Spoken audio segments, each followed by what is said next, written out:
Hi, everybody. Welcome into a Wednesday edition of the Computer America Show. Sandy Berger is here with us for both hours, our consumer electronics expert. It's going to be a fun show, great topics, and certainly looking forward to it. Sandy hasn't been with us in a little while, but she is back with us now, and look really good. And we'll be starting momentarily, so sit back, relax, enjoy the show as we begin a Wednesday edition of the Computer America program. 1 minute until showtime.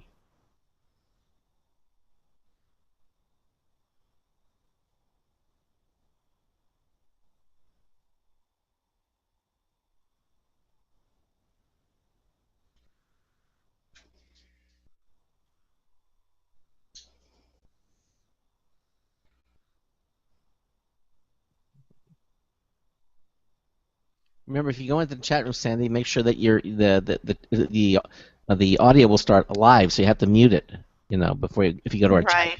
And my name is backwards. Is my name backwards to you? Click the little arrow and the reverse arrow that's next to the on switch, and it'll flip it for you. Next to the on switch. Yeah, that you just turned on, and Hangouts, the Hangouts. No. Either way, it's just backwards for you. For everyone else, it looks normal. Is that all right? Yeah. Mm-hmm. Okay, then I won't worry about it right now. No. But I remember it was something. Live in 5 seconds. 4, Oh, well. 3, 2, 1.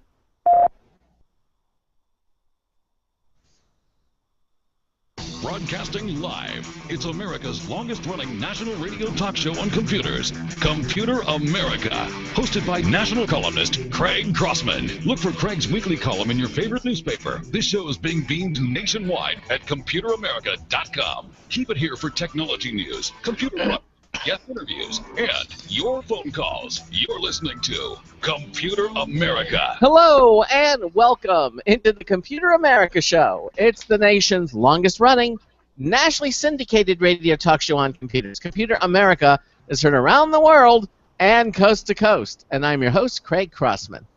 And I'm your co-host, Ben. And it's Wednesday! All right, hump day. Hump day, yes it is. Hump day, hump day. Humpty Humpty.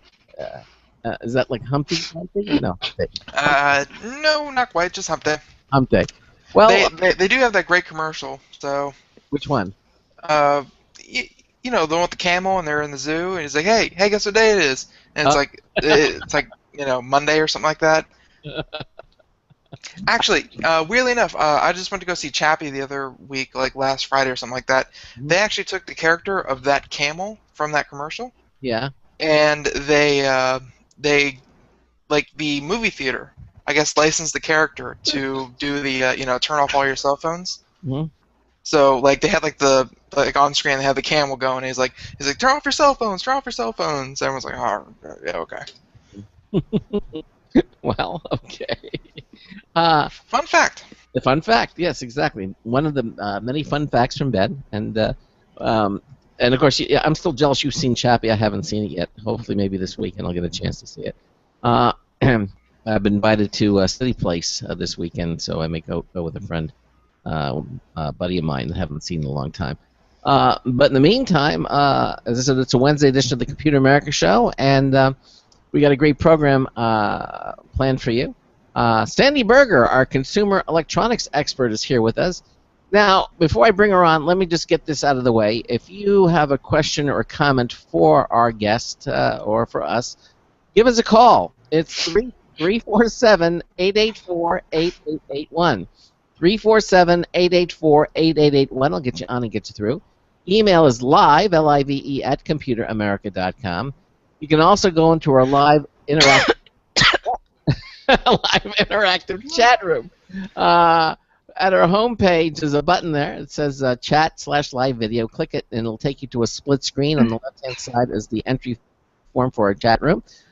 Just put in a username. That's the name you'll be known by when you go in there. And click the connect button, and your browser will move you into the chat room.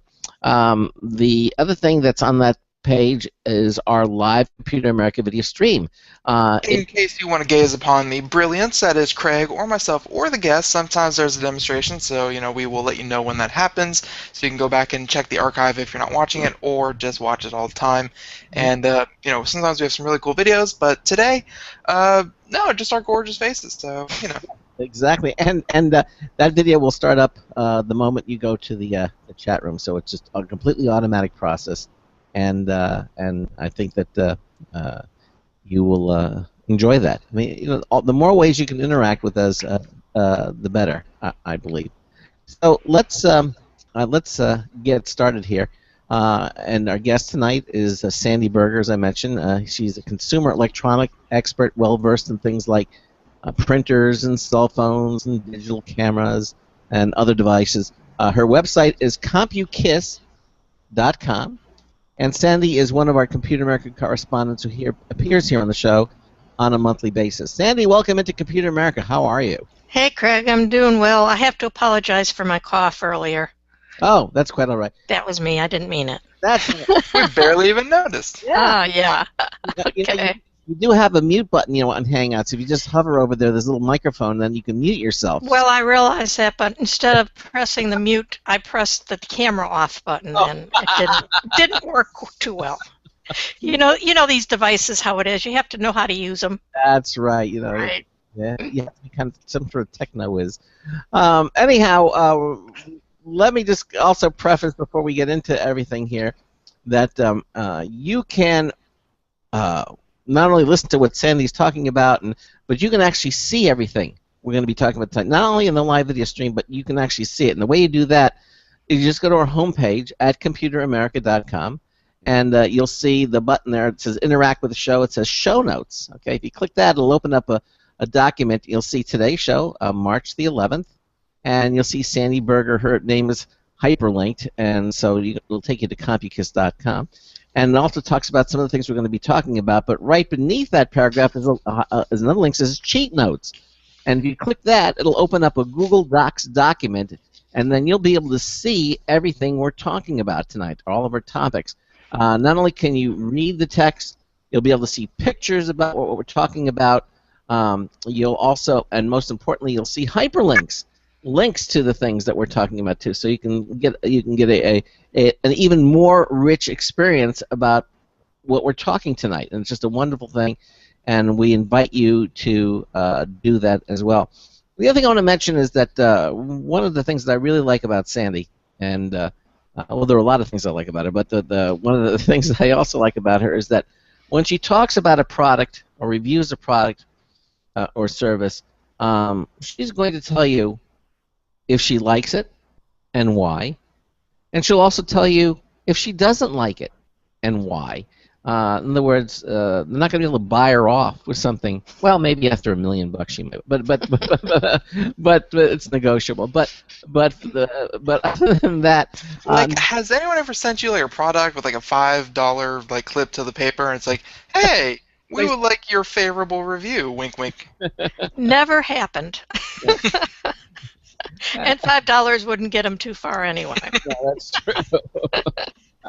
A blank check, though.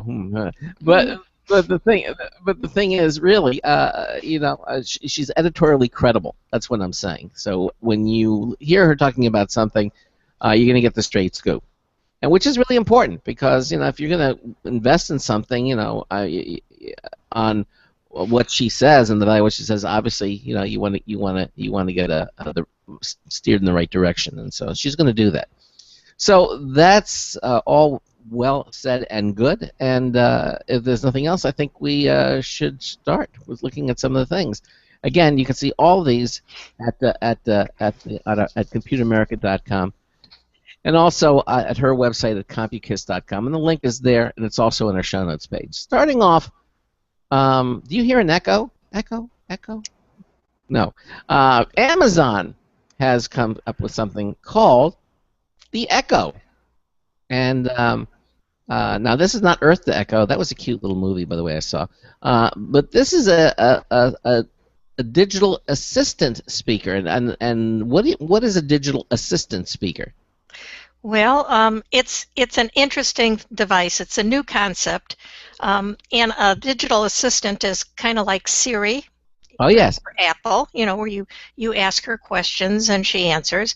Microsoft has their own digital assistant called Cortana, very similar to Siri, and now Amazon has one too. But this device is totally different in that it is not on a cell phone or a tablet. See, that's so cool because right now, in order to have Siri or to have Cortana, you have to have a cell phone, and or an iOS device of some sort. But mostly, it's going to be a cell phone. But people who don't have a cell phone or don't want that, now there is an alternative. They don't need to have that. That's right. And Echo is really a unique thing, and if anybody's watching, I'm going to hold it up. Sure. It is just a black cylinder that's about 9 inches high, 9.5 inches high, and 3 inches round. Okay, now and is there kind of a light at the top of it? It looks like there's a light, a band or something at the top. Yes, there's a band at the top, and that's going to change colors when I call her name.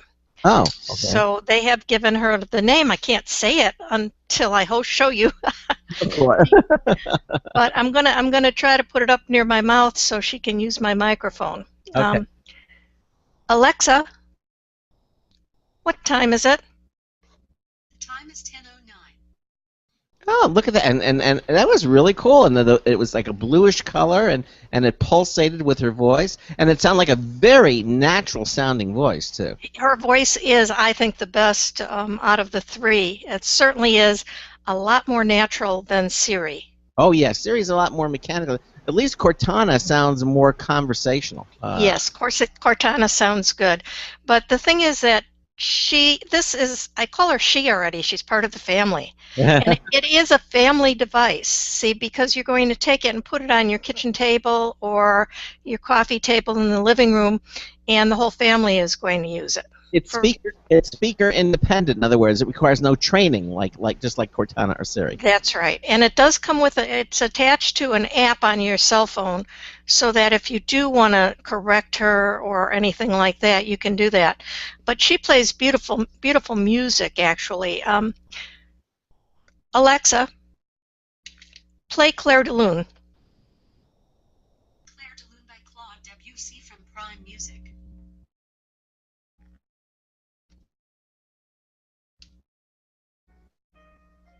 I hear it. Yes, exactly. Now, I could ask her to make it louder, or I can turn the top, and it will get louder. That is cool. That is very cool. Now, Alexa, stop. okay. So now, when you say that for Siri, Siri, for example, she usually responds immediately and says, how, or she says something. I notice with Alexa, you don't get a, how can I help you, or Right. If you're in the same room, you see the light go on, and you know that she's ready for a command. Visual rather than audio. Yeah. And it is connected to Amazon Music. So if you're an Amazon Prime member, which you basically want to be to use this device, you can access all the Amazon Prime music, which is pretty dramatic. And then you can add your own music too. Yeah, I think you get to add like 250 songs. So you can make up playlists, all sorts of things. Now, are you saying that the Echo is internet connected as well? That's right. It is It's a cloud device. It's connected to the internet. Now, is that through your cell phone, or does she have her own Wi-Fi access? She has her own Wi-Fi access. You do set it up through your cell phone. Wow, this is very. I've never seen anything quite like this. I mean, that falls into this kind of category. I think this is a first. Ben, have you seen anything like that? No, but yet at the same time, it's not very surprising with the Is this at some point going to be used with connected homes and things like that? Will it work with the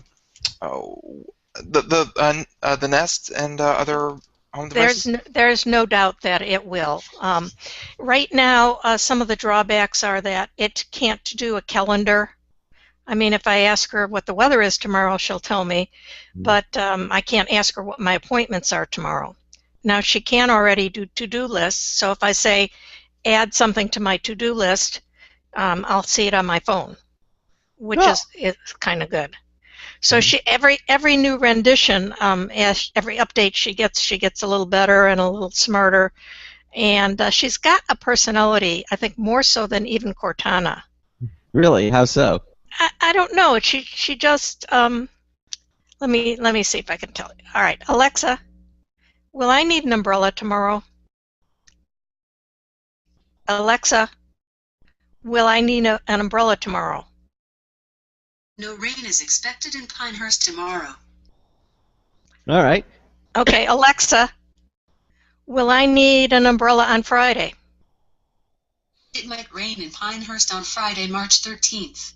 There's a 63% chance. You can expect about 0.2 inches. You see, I didn't have to ask her if it was going to rain. I asked her if I needed an umbrella. Right. And she understood what I meant. That you didn't have to keep the sun off your face. That it was rain. Okay, I understand. Right. Now let's Alexa, tell me a joke. Where do you take a sick boat? To the dock. Oh. It's good to know that Alexa's humor is on par with Siri. That's good. Yes, she is. All right, one more. Alexa, tell me a joke. Knock, knock. Who's there? Claire. Claire who? Clear the way. I'm coming through. Okay. Oh, well. All right. Well, it's technology. It's actually and you're right that the voice is very much more naturally sounding than Siri.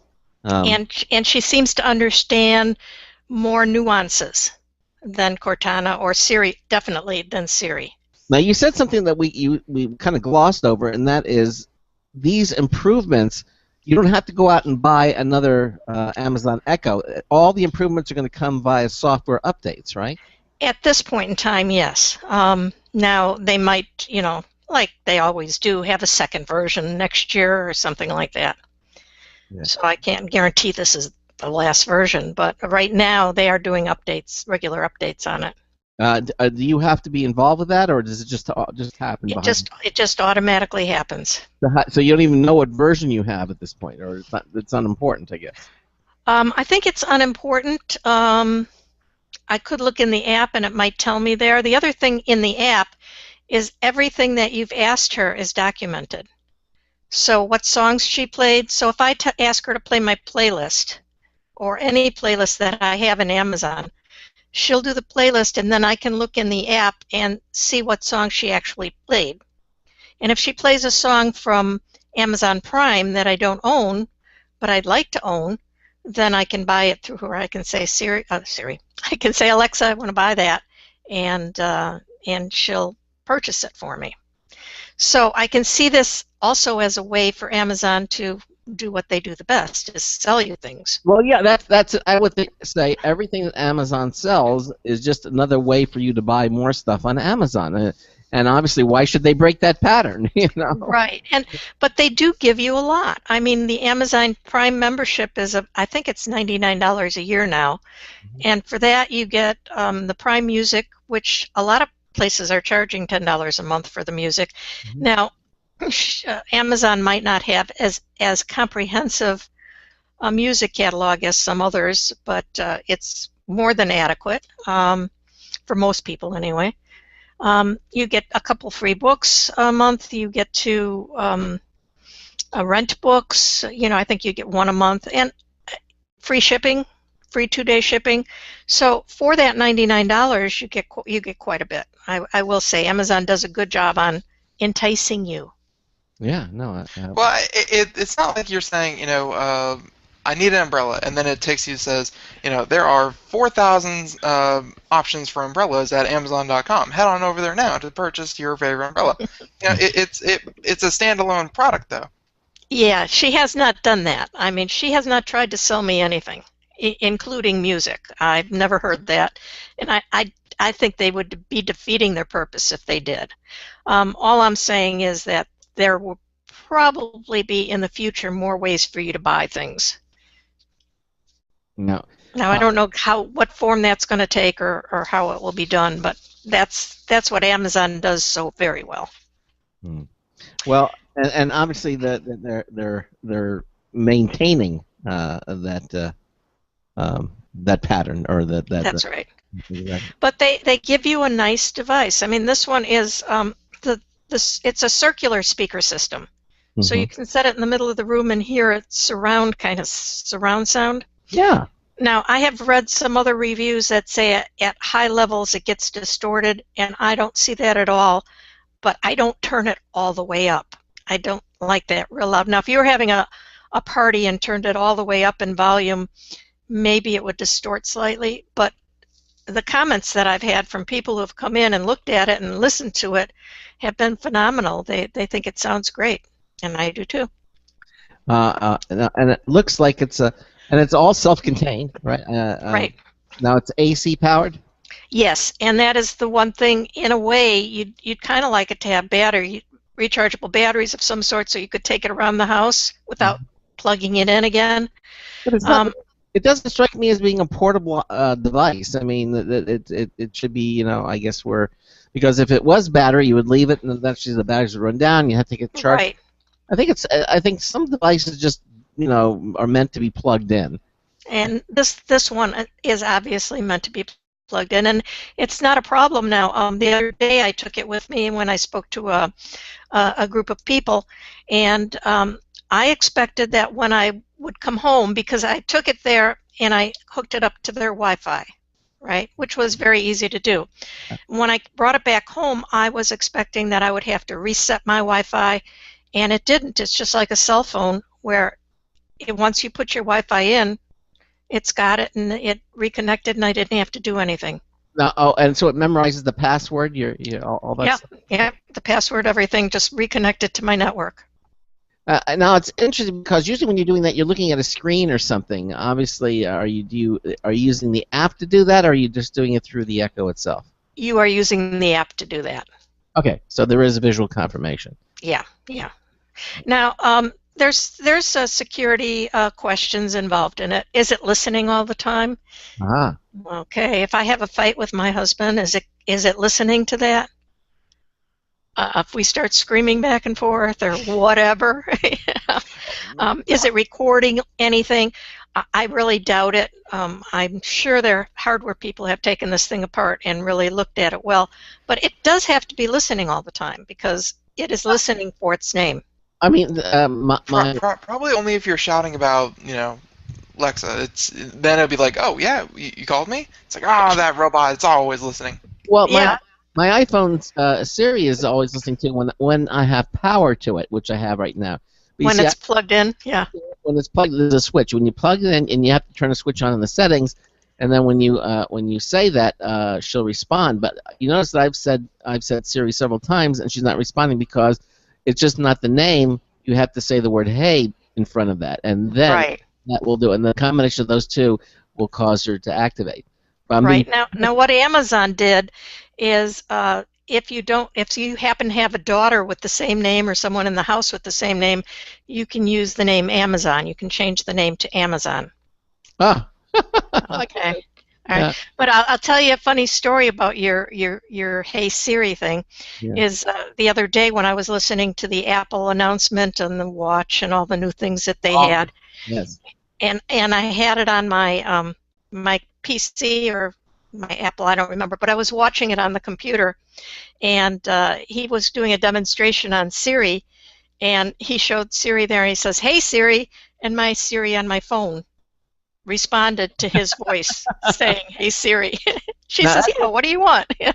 That shows you how good my headphones must be because you said it and she hasn't turned on. You said it several times, so. So Well, you're listening. It's mostly going into your headphones. yeah, the headsets. Yeah.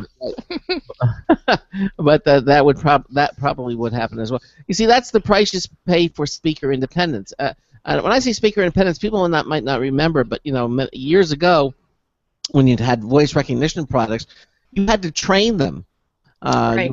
You would read paragraphs, and then the more you used it, the better the recognition would become. But out of the box, I think they would know things like yes and no, and some simple commands. But voice recognition, you actually had to train the device, and the holy grail of voice recognition has been speaker independence. That means anybody could speaking, whether they have an accent, whatever, would still be able to use the device, and that's what they've achieved with Cortana and Siri and now Amazon Echo, that they're using speaker independence. Well, people take it for granted. They don't realize that only a few years ago, when you had voice recognition, you had to sit there with Dragon D. You had to train them to understand. Right, and this has a lot of technology built into it, and you're right. People do not understand that.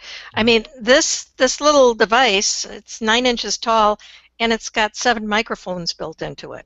7? 7, so that it hears you all the way around, no matter where you're at. Wow. It hears you. And the speaker is, as I said, I like the speaker. It sounds really good. You can also hook up your cell phone or your tablet or whatever. You can hook it up, any device up Bluetooth. So if you have certain music there that you want to play or any audio that you want to play, you can Bluetooth connect it. Yeah. Ben has that same technology. I can say something and be in any position. He'll hear exactly what I'm saying. It's amazing. Even when I don't want him to hear me. Amazon, I am not for hire. No, I think this is a device that they could do a lot with. Right now, they're making people request it. You go on to the Amazon Echo website and request it, and it's $99 for Prime members. And $199 if you're not a Prime member. So wow. Obviously, you might as well join Prime and get it. Yeah, Ben is a member of Prime, and again, it seems like for Amazon Prime, for everything you're getting, I honestly just have Prime for the 2-day free shipping, but for the Amazon Prime Video, for the music, for now that device. Currently escape my memory, but it just seems like they're tacking everything onto Prime, but really aren't charging anything more for it. Yeah, it's been phenomenal. I mean, when they added Prime Music, I was pretty impressed. I was pretty psyched, really. And it's also easy to use the Prime Music. So if you go to the Amazon website, you want to create playlists or whatever, and the Echo device will play your playlists for you. So. It doesn't cost anything extra. But like I said, they're doing this through invites now. The last person that I talked to that did an invite, they got theirs in 3 months. I don't know if they're going to speed that up or they're going to sell it outright soon or what. It actually came out, I believe, the first ones came out in November. Well, and this is the first I'm hearing of it. I have not heard of this before. Oh yeah. See, they haven't put very much advertising or anything like that into this device. Why do you think that is? I think they're kind of testing it out to see what people think, and also they have added some functionality since they came out with it in November. I think they've had 2 updates. Okay. So I mean, it gives them time.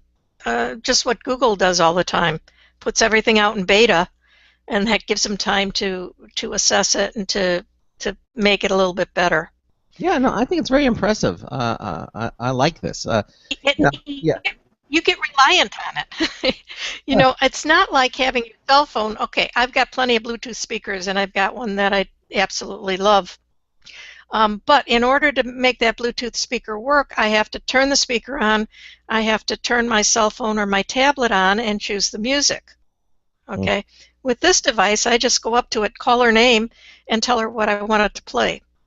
No buttons, no hands. You get used to that really fast. But this is not a replacement for, let's say, someone who wants a speaker system on their computer, to play their iTunes selections or something, or could they hook it up? You could, if you have Bluetooth on your computer, you could hook it up to the Echo. Really? And play music. Yeah, because it's any Bluetooth device you can hook up. So it acts as a Bluetooth speaker, is what you're saying? That's right. Mm-hmm. So there's another. So now we're getting into a new category. So now not only have a Bluetooth, this digital assistant speaker, but you can also use it as a Bluetooth speaker Right. with your laptop. I'm liking this more and more and more every time I see this. This is a cool little device. It really is, and the group that I talked to the other day that I showed it off to, I mean, they were just, okay, what's the link? Where do I go to buy it? I probably sold 20 Echoes that day. And at $99, it's an impulse buy. It's still Exactly. at that point. It's like the Chromecast. I didn't give it two seconds of thought. Basically, when Right. something that's inexpensive and it's that amazing. I think they're at a good price point. So I think they are too, and also if I bought this year for $99 and I used it all year, and then next year they came out with a new version, if it was the same price, I wouldn't hesitate to buy another one. right, and then you would waterfall this one too. Yeah, I mean, it just, you're right, the price point makes a huge difference. That's one thing with Apple's announcement this week on their Apple Watch. Oh yes. Did you? Oh, the gold is starting at $10,000. That's what $10,000. Tim Cook did. Starting at $10,000, and he was right on. Oh my gosh. But they seem to be promoting that as being the high class watch that everybody has to have. Yeah. However, if you buy a Rolex or some other watch that's high priced, that watch is going to last you forever. Yeah. Right? We don't know that about the Apple Watch. Listen, we got the bottom of the hour break, and we're going to continue on. Sandy Berger here, our consumer electronics expert. 347-884-8881. Just talking about the Amazon Echo. We got lots more coming up, including the Quicken Deluxe 2015. You're listening to the Computer America Show. Got a news tips, bulletin review from Marty Winston. We'll be right back. Hey everyone, have you heard about the No Hair Removal device that's sweeping the globe? If you want to go weeks without shaving and get smooth, professional quality results, here's our favorite host, Cheryl, for No Hair Removal. Thanks. Hey gals, I love talking about my No. It's this cute little hair removal system that you can take with you and use almost anywhere at home or on the road. No more expensive in-office treatments, painful waxing, and no more wasting your valuable time. Got unwanted facial hair? No has patented thermocon technology that works on all hair and skin colors, so it's perfect for using on all body parts. And now you can take advantage of this incredible risk-free trial. Get the No, the facial kit, a travel case, and a $100 discount shopping card, and you don't risk a penny to try it. Try the incredible No hair completely risk-free. Call 1-800-953-5415. That's 800-953-5415. 800-953-5415. Hi, this is Craig Crossman, host of the Computer America Show. You have important meetings to schedule. Your company's getting ready for its IPO, and you're in charge of the PTA fundraiser this month. So how do you coordinate everyone to be available at the same time? Are you still using emails, phone calls, even text messages to schedule meetings with a group of people? How's that working out for you? That's so great, huh? It's a fact that every day, millions of people suffer from scheduling headaches. Well, with Doodle, scheduling meetings with a group of people is quick and easy. With Doodle, you can easily propose available times to each member. Each one checks off the times that they're available, and then you simply pick the time that works best for the group, all in an easy-to-read display that integrates with your existing calendar. Nothing could be more simple. Give Doodle a try for free, and like millions of Doodle users, you'll truly see how easy it is to find the perfect date and time for all your meetings. That's www.doodle.com.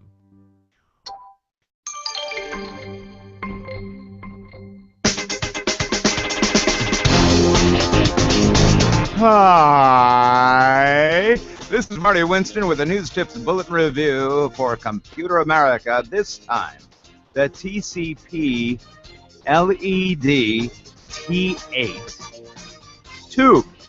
Kind of interesting. This is a 4-foot tube that looks like and lights like a fluorescent lamp. T8 size fluorescent lamp, and it goes into the same 2-pin on each side kind of housing, as long as it's one of the approved zero start time, instant start ballasts on that fixture. Now, if you have a 32-watt fluorescent tube in a 120 to 277 volt fixture with an instant start ballast, you can directly replace that tube with the new TCP LED T8. There's no rewiring. Check their site for instant start ballast compatibility. They're shatterproof with no glass and no mercury, so there will be no special disposal costs, assuming regulations don't change by the time their 50,000-hour rated life ends. And they can save at least 40% in energy consumption. They come in 4 color temperatures: 3,000, 3,500, 5,100, and 5,000 degrees Kelvin, with a CRI of 82. Bottom line, if you have a place where fluorescent tubes go that has an instant start ballast, the new TCP Direct LED T8 tubes can brighten your outlook. This is Marty Winston with the News Tips Bulletin Review for Computer America. Well, welcome back to the Computer America Show. 34 minutes past the hour. That was Marty Winston. Right now we have Sandy Berger here with us. We were talking about all these great gadgets that she's played with over the past 2 months at this point.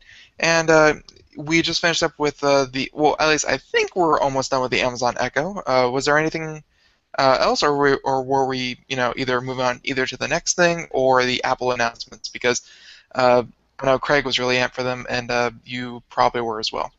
Oh yeah, well we could talk about that. I think the last thing to say about the Echo is that it's something that's useful now, and I believe will be even more useful as we go. It's family oriented, in my opinion. Yeah, I would agree with you. The fact that it's also a Bluetooth speaker, I mean, it folds that into that equation. I think this looks like a very, very useful thing. There was no. This was just coincidence. Something. I mean, this had no tie into the movie that was just came out with Earth to Echo, met the little computer. Right? It was just Amazon Echo. Yeah, not that I know of. Did you see the movie, by the way? It was cute. No. Oh, okay. It's on Netflix. Yeah. On Netflix. Okay, I'll have to go see it. But also, does it say what it works with so far in terms of other devices in your home, or is it not really designed to be home oriented? I believe it is designed to be home oriented. It doesn't say that it works with the Nest or your thermostat or anything like that yet. But obviously you can see the potential of, if they make deals with various people. Right now where the home automation thing is there's several different ways of doing it, several different specifications that need to be ironed out. So if Amazon makes some deals with some people, obviously it could control things like that. Yeah, exactly. Well, I guess at this point all it requires is a software update more than a hardware update. So if you get it, they can probably push it out at a later time. At this point in time, I'd say so. Okay. It's unique. It's something, if you want something just to show your friends how high-tech you are, this is the device. Yeah, I think because it's really cool, and everybody can play with it. Yeah, it's sort of like Jarvis from Iron Man. Mm-hmm. Everybody's, oh, that'd be so cool if I could have somebody you can talk to. Well, evidently you can. Now you can have a computer you can talk to. Now you do. Yeah, Amazon Echo. All right. Well, the next story again about a product that I've used for years, and I found to be indispensable, very useful, and that's Quicken. And Quicken has gone through so many different iterations. I used to use Quicken for everything, to pay my bills and everything, but then my bank, started offering features, so I don't use Quicken as often as I used to, but still, it's a wonderful program. And I know for a while there were some problems when Apple went through the conversions that it went through, and then the Quicken wouldn't support it, and then they came out with a temporary thing, and then finally, like years later, they finally came out with a version of Quicken that would support it. So they always seem to be a little behind, at least on the Mac platform. Now, the current version was Quicken 2012, but evidently they're now coming out with 2015, and you're not happy about it. No, I'm not. The Quicken 2012 is not the current version, but that's the version that came out in 2012. There was a 13 and a 14. Okay. Now there's a 15. And I, like you, have been using Quicken, I think, forever. I remember using version 6 on Windows 95. Yeah. And there was a DOS version of Quicken. So it has been around forever, and it has become the premier one. So there were others. Remember Microsoft Money? Yep, sure. And that kind of bit the dust because Quicken took over. And the reason Quicken really, I think the reason they took over is because they got all the banks to work with them. Yep. So just about any bank now that's worth anything works with Quicken. The bill pay and everything. Yeah, the bill pay. So, and that's the beauty of it now. It used to be, years ago, it used to be keeping your checkbook and budgeting. But today, we don't use a checkbook that much anymore. Now we use bill pay, automatic withdrawals, automatic deposits, and all that. Mm-hmm. So it's essential that Quicken talks to your bank, right? Mm-hmm. But what Quicken has done is they will take away, if you have Quicken 2012, now that's only, what, 3 years old? Maybe less if you bought it 2.5 years old. Mm-hmm. And starting next month, Quicken or Intuit is going to take away the capability of you talking to your bank. Really? If you have version 2012. Why? Because they want to force you to upgrade to 2015.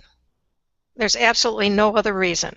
Oh, 2015 will continue the bank communications, but you have to update to do that. You have to update to do that. And they are charging, the retail price is $74.99.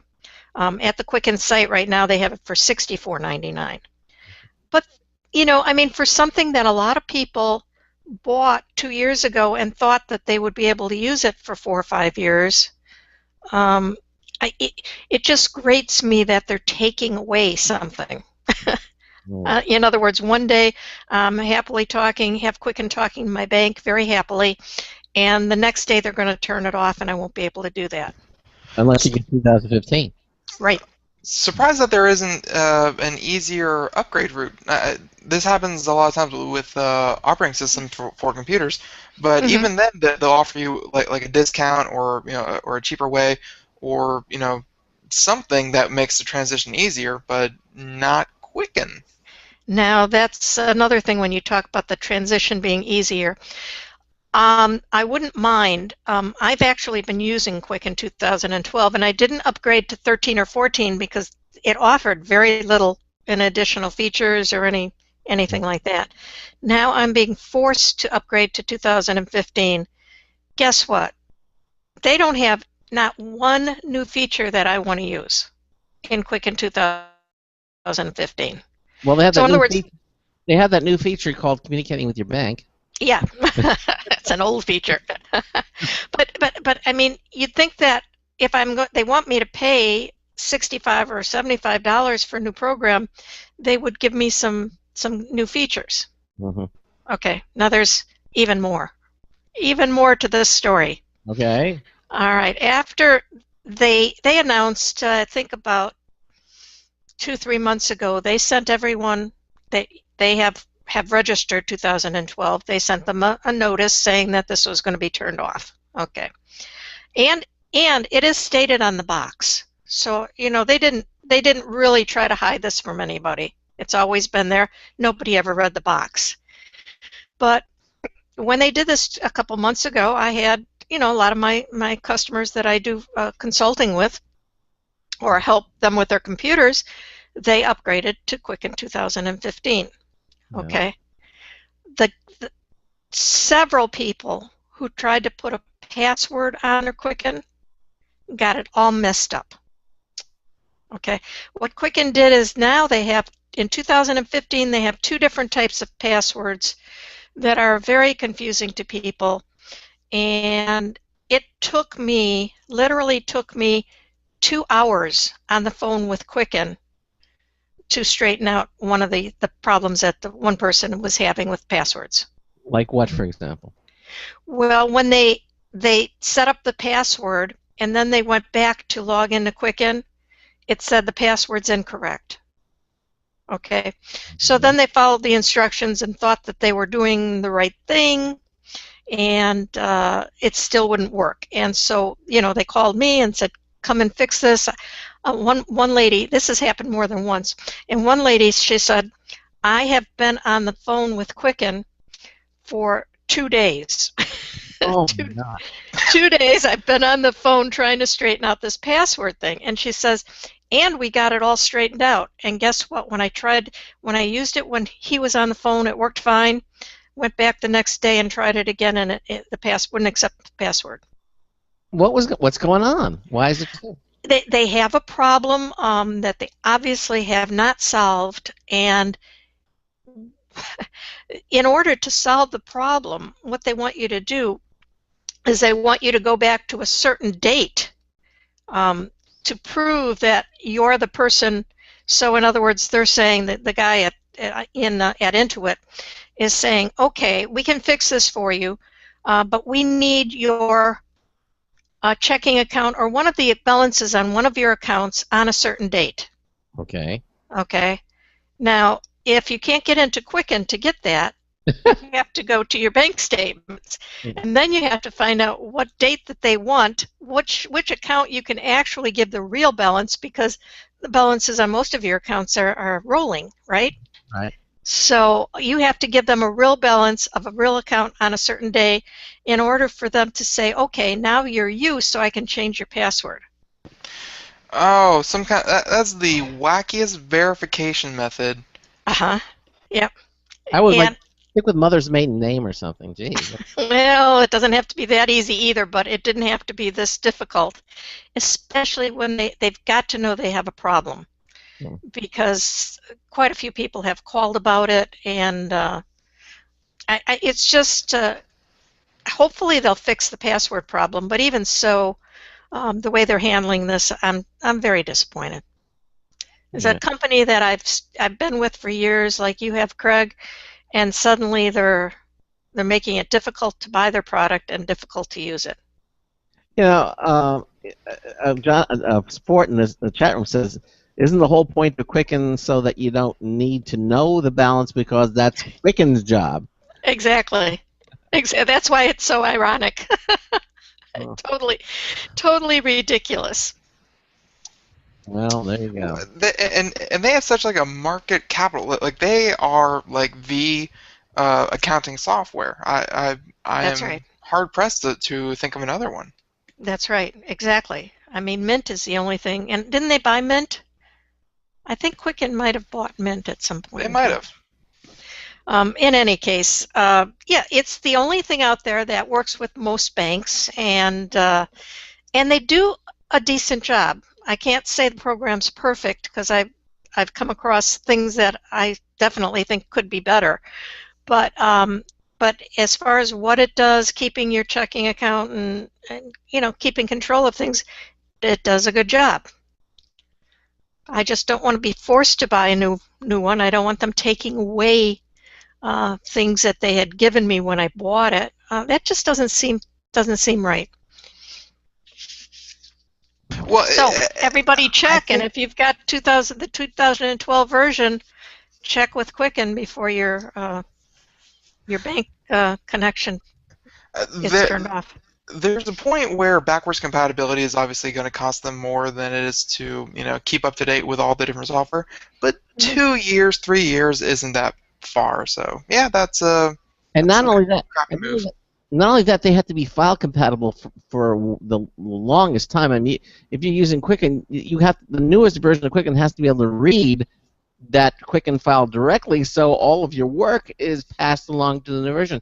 I remember, right. I think that was one of the problems when, at least on the Mac side, I think they had a problem where it wouldn't read the file directly. You had to get another program or something that would convert or something.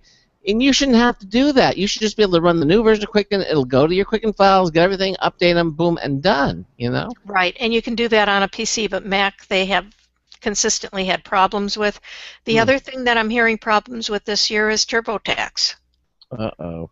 Yeah, I've had a lot of people complaining about TurboTax. Now, I don't use it myself, so I can't give you the background on it. I know that there were some state, there was a mistake in some of the states' taxes, the way they developed that, and so there was a brouhaha about that. But I've had people just complaining that it wasn't working right and all sorts of things like that. So I don't know who's taken over into it, but whoever it is, they better start thinking about their customers a little bit more. Yeah, I think so. That's one of the things. I've dealt with Quicken tech support in the past, and it's not the easiest in the world. No doubt about that. It's very frustrating. It can't. And now I had to call tech support 3 times for 3 different people, and I can't say they weren't nice. They were very nice. It's just the routine that they made you go through was so time-consuming. I don't know how they can afford to pay the people this much to straighten out this problem. So. And by the way, if there's a problem in the tax program, I mean, and there's a mistake, isn't there something in the EULA end user license agreement that says that they'll be responsible for that mistake, any mistake of the tax? Isn't there something like that? I don't know. I don't know how that works. But I know that they've had trouble with it this year. So. All right. So your recommendation then is that if you actually. I mean, this is a case of resistance is futile, isn't it? That's right. That's right. If you like Quicken and you're dependent on it and you're using an older version, you have to upgrade. Now, the only thing I will say about that is that I bought Quicken 2015, and I paid $29 for it at Amazon. Okay. Now, when I went back and looked at Amazon, let's see, Amazon today was at $49, I believe. So I guess what I'm saying is look around and see if you can't get it a little bit cheaper. But they don't offer an upgrade path, is what you're saying. Intuit is not offering an upgrade path. No, okay. There's not an upgrade version. Okay, well there you go. I mean, again, based upon their past, so it's still one of the best personal finance and accounting programs out there. So, but I guess like everything else, you gotta. There's just got to be a better way to do it, and I'm not sure what that way is, but a way to make people willing to upgrade or to buy the new version without feeling that like they've been taken advantage of. Yeah, exactly. Okay. Do we have time to go to? Yeah, I think we can get started here. This next one is a cell phone, and I know you cover all. Now, do you still have an iPhone 6 or 6 Plus? I mean, I do have an iPhone 6 Plus. And I'm happy with it. I'm very happy with it, especially the pictures it takes. Beautiful pictures, and the Apple Pay has been great. Okay. Are you using Apple Pay a lot? How do you find not a lot, but more and more places are accepting it, and more banks are accepting it. So it seems to me that it's becoming it's out there. And one thing I will say about Apple Pay is several people have told me, "Oh, Apple Pay has gotten hacked." Because we talked about that. Yeah, did you talk about that? And it wasn't Apple Pay that was hacked. No, it was the Target and those old hacks that were now using Apple Pay, with the stolen credit cards. Yeah, right, and the banks have been lackluster with their security, but evidently they are tightening it up. We did some follow-up stories, and it's not the problem with Apple Pay; it's just the banks that maintain it. They're That's right. Yeah, exactly. I think Apple Pay is still the most secure one that's out there right now. Now, before we go to the next one, why don't we just start talking a little bit about the Apple keynote and what you thought of it and some of the new products that you saw, and of course the Apple Watch was the key thing. And now you like gold because you wanted waited for an iPhone that came out in gold, right? Yeah, so yes, but that wasn't real gold. Oh, so that doesn't mean you're not going to buy the $10,000 gold? No, I don't think watch? so. No, no, and I'm still debating on the Apple Watch at this point because right now I'm very happy with the watch that I have. But be that maybe what I might want to do is I'm just gonna have to wait. I don't know.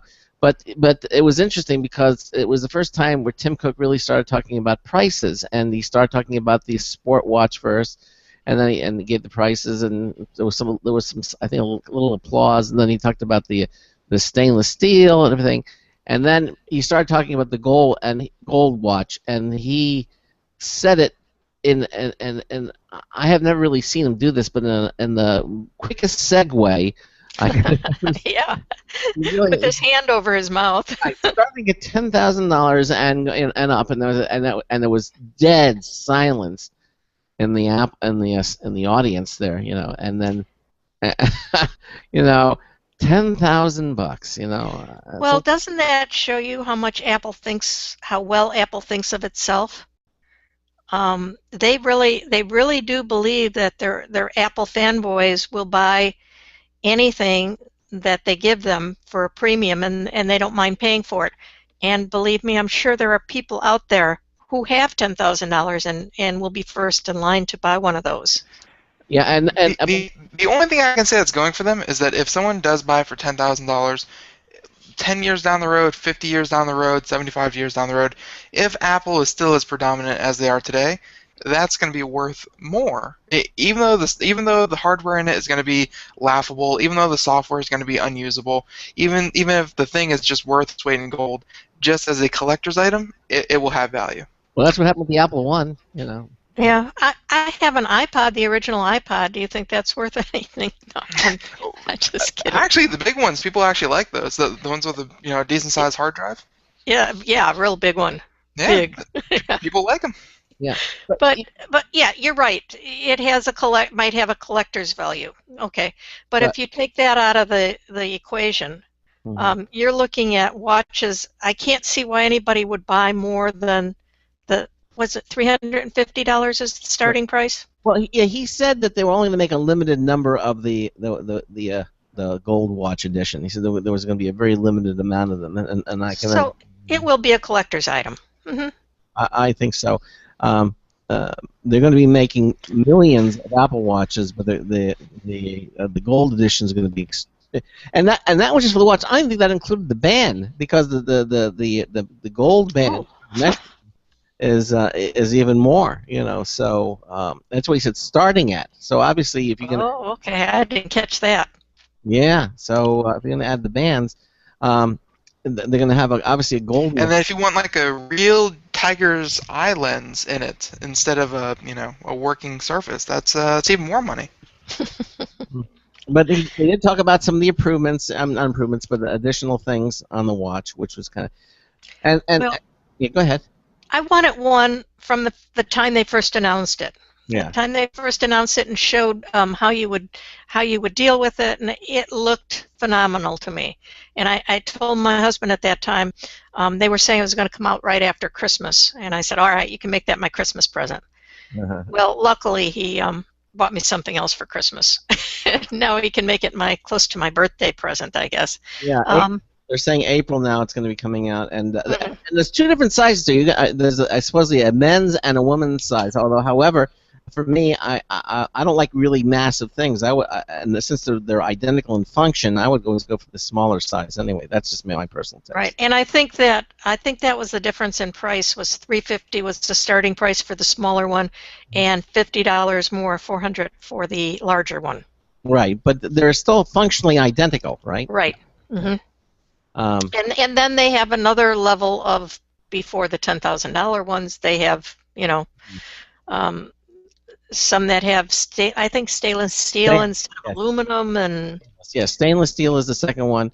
They start off with the aluminum and the sport, which is the sports edition, and then the regular one is the stainless steel, a polished stainless steel look, and they have the two sizes. And then of course, depending upon what bands you're going to get, because the band will make a difference, because the rubberized band is nowhere near as expensive as the chain link, the mesh band.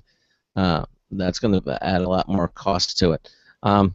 So it looks to me like that I mean, you can wear the. It's crushing that this thing could potentially cost as much as an iMac. Well, the gold one, yes, no question about that. I don't know. The stainless maybe $400 or $500. I'm thinking at most, but I don't think it'll be it'll be somewhere in that price range. Sandy, we didn't lose you, did we? No, you didn't lose me, but I had to turn my camera off because you froze. Oh, okay. So I assumed that I didn't have enough bandwidth, so I turned my camera off. So now you don't get to see me anymore, but you can still hear me. I can still hear you. Well, okay. Listen, let's talk more about, because I want your impression about the new MacBook. Yeah. That looked gorgeous. Yeah, it looked pretty nice. Yeah. That looks really, really hot.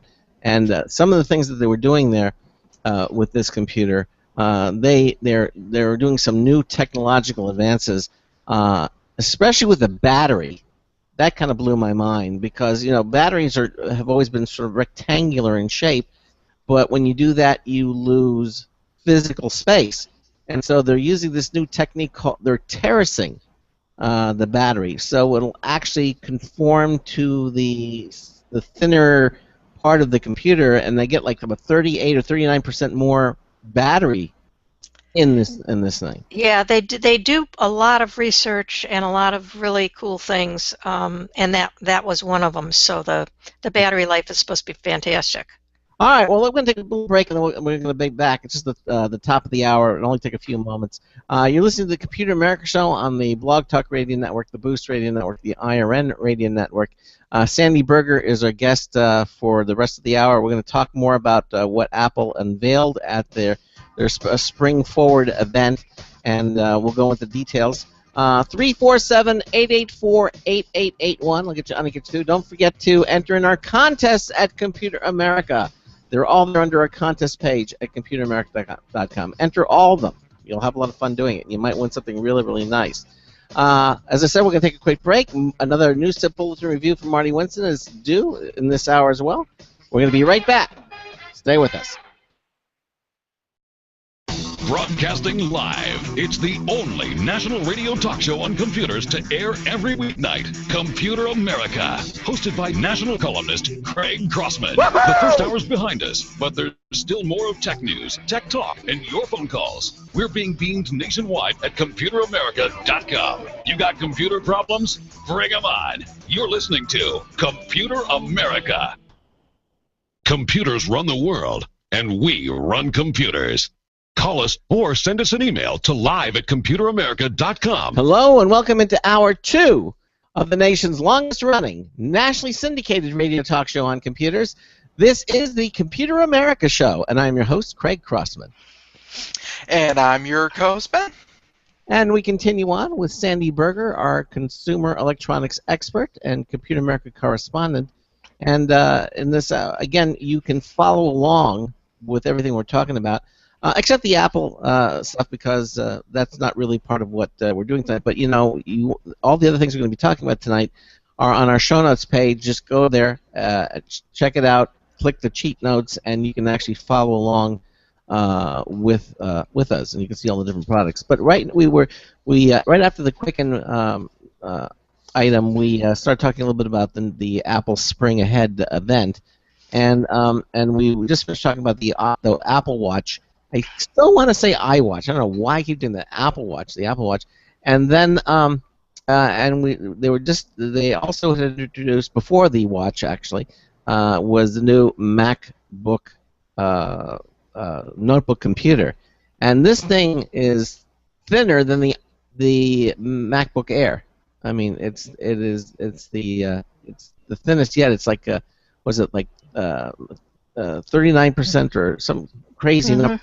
Yeah, it's amazingly thin and amazingly light, and I think that's impressive. But it's not what I'm looking for. I'm not going to buy a laptop because it's thinner than last year's. No. Or even lighter, although lighter is nice. Yeah, it's 2 pounds now. It's right. They get down to 2 pounds, and I mean they're cutting left and right, and it's interesting because. We start talking about the battery. When they show what was inside of it, they took the motherboard of the computer and got rid of the fan, so it's fanless now. And that's amazing. Yeah. Now, what that means is it's they don't need it for heating, cooling purposes. Yeah. So it's going to run cooler, hopefully, Yeah. and also it'll be a noise level. The fan is what makes the most noise in a computer. Right. So now you've got something really quiet. Totally silent, really. I mean, it's completely silent. Now there are a lot of new innovations. I kind of glossed over them. We'll go back to it. But the other thing was, to me, which was very impressive, was the USB-C.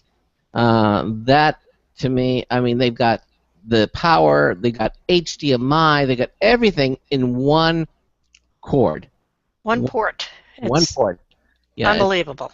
Yeah, I mean, no more this little. Remember in the back of the computers, you used to have all the different ports. You had the FireWire and you had Thunderbolt. Really, Greg? You just said remember when? It's been like 4 days.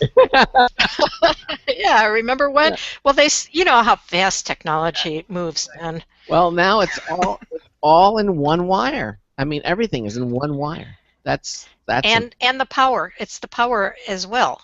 The power is there. The interface is there. The video, the data transfer, all in one cord. Now, and tell everybody it's quite a bit faster. And it's faster too. Yes, quite a bit faster than USB 3. Wow. And the standard USB-C, it's USB hyphen the letter C. Right. But it's still it's very much like you look at the lightning connector. It looks very much like the lightning connector. You can flip it. It's reversible. It does and it doesn't, because the lightning connector is actually has like pins on it. This one, like the female end is on the USB-C, and then the male end is on the port. So, if you know anything. Yes, but I think what Craig was getting at is that you could flip it in either, like the lightning adapter, you can flip it in either direction and put it in either way. It's reversible. Which is really cool. Yeah, you can't put it in the wrong way, which I think. Yeah, I think that's great. Now, it has drawbacks. To have only one port has some drawbacks. Okay, you're going to need an adapter to power the thing up and to use a video or whatever at the same time. So in other words, you're going to need an adapter or a USB hub or whatever. In other words, if you want to let's say add an external hard drive to these things, you're going to need some sort of a hub that uses the same connector, so you can plug in your external hard drives. Right, and that's one thing that I give Apple credit for trying new things and making all these wonderful new things, but they always get me when I have to buy an adapter for everything. So I'm going to have to use as USB-C, I'm going to wind up buying a hub and buying 3 or 4 adapters, and they're going to charge an arm and a leg for these. I mean, they basically are going to charge $25 for one of these little adapters. Mm-hmm. And nobody else is going to make them, at least initially. Yeah. And I guess if you're really into Apple, you've got to be willing to pony up some extra money. But I'm not always willing. Now, so I understand it correctly. Since there's only one port, and you want to connect an external hard drive, in other words, you take the one port, and that's that's the one that plugs into it, and that end of that cable has to go into a hub where you have other ports, and that hub plugs into the wall for power. There's got to be some other way that they've. And if you look on the some of the places where information has come out, they've already got prices listed for all these various adapters that you're going to need in order to do that. So you get a thinner, you get a lighter machine, and it is beautiful. It's absolutely beautiful.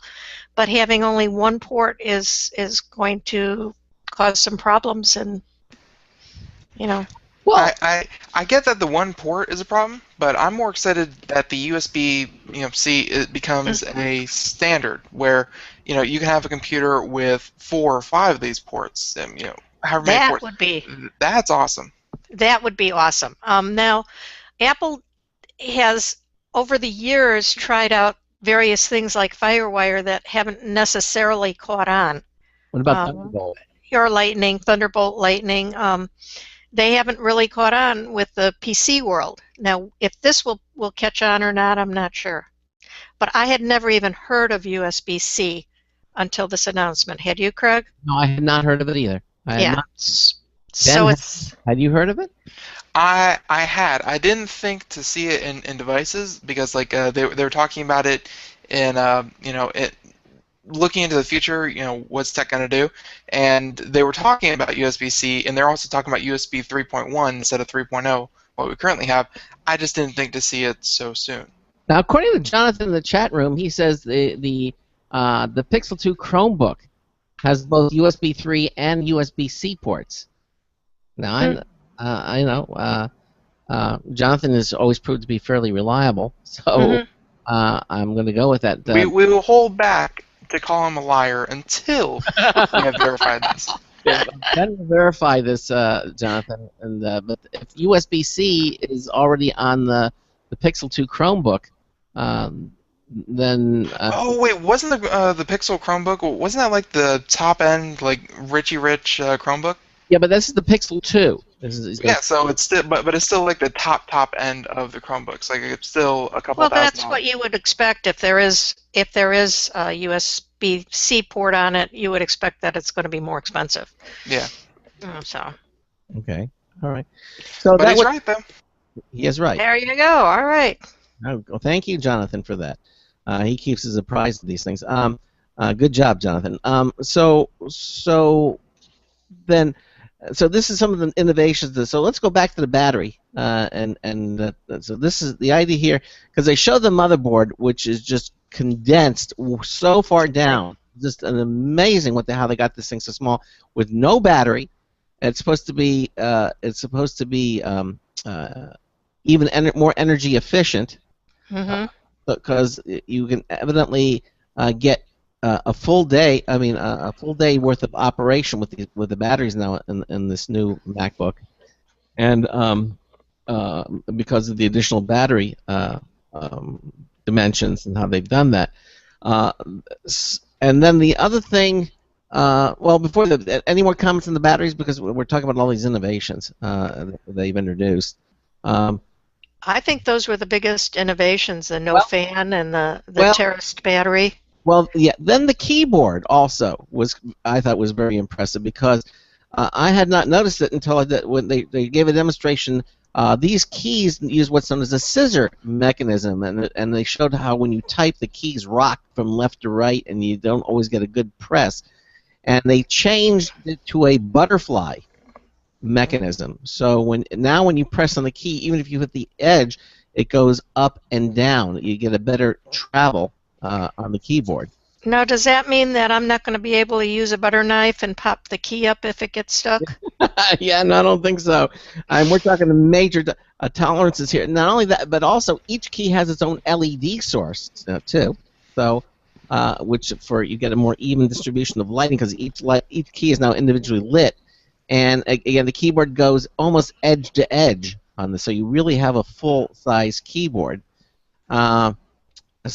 Which I thought it looked really, really good. I haven't tried it yet, but it looks like an amazing keyboard. And then to accent that, they also talked about the trackpad. They've rethought the trackpad. So as with the trackpad, when you used to hit for a mouse press, you would have to hit toward the bottom of the trackpad, and it would like dive like a diving board. You would get a little click every time you hit it. Right. Well, with this new trackpad now, they've added 4 force detections, one in each corner of it, so you can literally click or double-click by pressing anywhere on the trackpad. The trackpad doesn't actually move physically. Right, and it's pressure sensitive too, so that when you press harder and hold it down, that means something other than a simple tap. Right, and the operating system, Yosemite is already set for that. So if you press down harder let's say over a highlighted word, you'll get a Wikipedia definition will come up or something along a little window within a window. Just an example of how. I might have trouble with that. Yeah. Why? Yeah. You can define it to be. You can define it to be anything. Yeah, exactly. I'm sure you can adjust it. Yeah. You can define it, but the point is, it's yet another mechanism without you having to do much of anything to give you even further control. Right. Click or a force press, which is what's going to be on the Apple Watch, by the way. The Apple Watch will have that same mechanism. Right. Yeah. Now, do you use a trackpad on with your Apple? Do you use the Apple trackpad? I have an Apple trackpad, but I use it only for very specific things because for the most part I love my Logitech mouse, and I'll continue to use it. I only have the Apple mouse because it came with the computer, and I have it as a backup if I've never really needed it. But the trackpad, there's a few applications out there that the trackpad really shines that I just can't do. You can't do with the mouse. I love the trackpad. I love the Apple trackpad. I use it all the time on my Apple. And who is it? Somebody came out with one for the PC. Logitech. Logitech, yes. Logitech came out with one for the PC, which was equally good. Yeah. And yet neither of them seem to have caught on that well. Well, you know, see, for example, when I play Mahjong, I use the trackpad because you can set it up so when you're moving your finger or two fingers, one thing, but when you lift your finger up, it'll actually dismiss the two tiles. It's all in the same move, which you really can't do. It would be a third move on a mouse. With a trackpad, it's very, very natural. When you just the all-important mahjong test. Yes, exactly. But three fingers, you know, you slide three fingers, it means something different, and it's just very, very well done. It's well done, but even if you didn't use the three fingers, if you just use the normal one, just by the fact that you lift up, dismisses the tiles, it's another gesture that's kind of built into it. I really love that, and I will use it for that. So I expect this new trackpad that they have to be even better than that one. So. Yeah, and evidently because it has a haptic characteristic, they actually have it so you can actually you'll hear and feel the click on it because of this little haptic device mechanism, and it's evidently controlled by software, so you can adjust the amount of haptic response that you get. Through software, you can actually adjust it, which I think is very slick. So you can really customize it to it. So the trackpad is all new, the keyboard is all new on this Mac. So they've added a lot of new things. Of course, the USB-C. Right. The display is a Retina display, 12-inch Retina display. So it's a very nice, clean display. And again, it weighs just 2 pounds, exactly 2 pounds on the nose. And it was $14.99. Yeah. Well, there's two versions. They had one with the Core i5 and I think Core i5 and a Core i7. I think I can't remember. Yep. Yeah, that's right. And so you can configure it either way. Okay. But again, the battery life was because they showed all the space and said, well, you know, what are we going to put in here? And they said batteries, and so then we're going to get a battery, and so they had to do this terracing of the battery, so it actually conforms to the shape, the V shape as it gets smaller. The battery will actually go right into the bottom of the V shape. So yeah, that is amazing the way they did that. To get all that additional battery life. So it's a beautiful looking computer, functional, comes in gold. Yes, if I already I would get the gold version. There's no question about it. And certainly an amazing product. So those. That was, I think, was that most everything? Oh, they talked about HBO. Was it HBO? No, HBO is going to be exclusive to Apple for a certain period of time. Yeah. The HBO that you don't need to have a connection with a cable company. Yeah, HBO Now, I think it is. And Now, okay. They actually they showed Game of Thrones. They showed a Game of Thrones segment, kind of introducing HBO Now. So that was nice. And was going to be $15 a month, which is I thought pretty typical of what you would expect. Right. And then they took the Apple TV and they from $99 and they dropped it down to $69. They wanted to make it more competitive. Well, that's the only place they are that competitive. Exactly. Because the new MacBook is beautiful. I mean, there's no doubt about it. But at $14.99, that's 3 times what you'd pay for the average PC laptop today. but it goes. But defend it, Craig. Go, go, go. Oh yeah, I knew. I just said that to get them going. That's all. Well, but the point is, I don't have to say anything. People are accepting it. They're the world's was it profitable corporation in history or something? I mean, if it wasn't going to go, people weren't going to buy it, then they wouldn't do it. The very fact that they're successful proves what? That people are going to buy these products. That Apple is the premium product producer. It's like the Bang & Olufsen. I mean, you can go buy Radio Shack and you can buy it, but if you want to That's right. buy yourself a Bang & Olufsen, it's going to be expensive. But there is a market for it. People will pay. Now, I don't know if that market goes to a $10,000 watch and up, but well, maybe it does. Could be. Yeah. We're going to find out. There's been many an argument, and I don't think we need to rehash it, about the price per value for Apple and Windows and Linux and all that good stuff. Mm-hmm. But there's an argument in there, but probably not the time or the place. So Ben, should I go out and buy an Apple TV because it's only going to be It's going to be $69 now? The Apple TV, it's a pretty good option, and if you're a huge HBO fan and you can't live without it, because HBO is a huge driver for cable companies, and as soon as they abandoned ship, they were sweating bullets. But I think you guys said it best when you said it was competitive. So Roku, Apple TV, any other the Chromecast, they're all good. But this might be the only place that Apple has come down to a competitive price. Why do you think? Why? Why do you think they did that? I think because they made this deal with HBO. They think they can get a lot of people into the Apple TV, and it improves it expands their ecosystem. Yeah. That's the whole point of Apple, Google, Amazon, is to get people to buy into the whole system. So, for instance, my Echo here. Yep. It's a great product. I really like it. Okay, but you're going to buy into Amazon Prime, and then if you're using Amazon Prime for your music and you want to buy music, you're obviously going to go to Amazon rather than iTunes. So I think this is just a way. It's amazing that they've come down in price. Well, I don't think that they've made any improvements in the Apple TV in quite a while, actually. It's been a while. Yes, it has. Yes, I mean it's a good device. But maybe that's why instead of coming out with a new one that was more expensive, they just took the old one and made it less expensive. Yeah. And then with the HBO, I mean, Game of Thrones is wildly popular. So, they'll have people that will buy it just to get... And the first Game of Thrones comes out right after the HBO thing, right after this all goes into effect, right? Yep, exactly. Yeah. Yeah.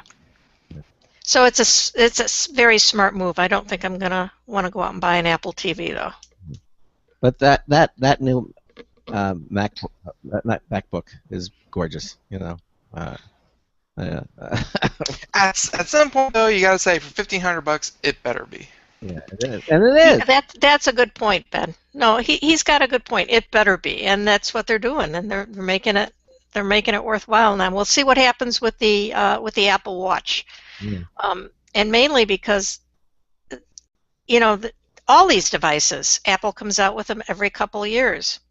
So if you're buying a MacBook, well, it's going to last longer than a few years. Yes. But the watch, not necessarily so. The watch might have that many more features or corrections or whatever that in 2 years you're going to want to buy a new watch. Yeah. Now, Ben did have the experience. He went over to the mall and saw the iMac, the new iMac for the first time. Was it the not the Retina one? It's the Retina display iMac, exactly. Yeah, the newest, the one that they charged me $10 just to look at, $15 to touch. Yeah, that one. Yeah. Okay. All right. Even Ben said it was beautiful. Yeah. Now, using the word beautiful was not my word. I said it looked good. It looked good, okay. It looked good. All right. The screen was probably one of the best I've seen. I haven't seen many of them, but for a computer that could cost, I think the one there on display was probably around the 2300 mark or something like that. Mm. It was a good looking computer. It really was. Like if you went out to the street and handed someone this iMac, they wouldn't say, why are you giving this to me? I don't like this. Everyone's gonna like it. It's just, again, that Apple, you're paying that premium. So it's a good looking computer. Is it just, the high price point is the only barrier? And we take Yeah. that same analogy to cars. I mean, you can buy yourself a Honda, and it's a wonderful computer, but you can go out and buy yourself a BMW or, whatever these other But things. then again, some people are perfectly happy with their Civics. No offense to Civic Yeah. owners. People are happy with their Kias. No offense, Kia. People are happy with their little cheap A to B cars. Yeah, I drive a 2002 Volkswagen Beetle, and I love it. yeah, it's that. There you go. It's 15 years old. It's going to be a teenager this year, and I still love it. That's it. We drive a PT Cruiser. It's a great car. It's a convertible. I love it. Absolutely. Now I got to tell you, speaking about iMacs, I happen to have an iMac sitting here right next to me that I just removed a whole bunch of viruses from. Mm-hmm. So people who think that that Apple devices are immune, this is the third one that I've had to repair for viruses. So What did you use to take those viruses off, by the way?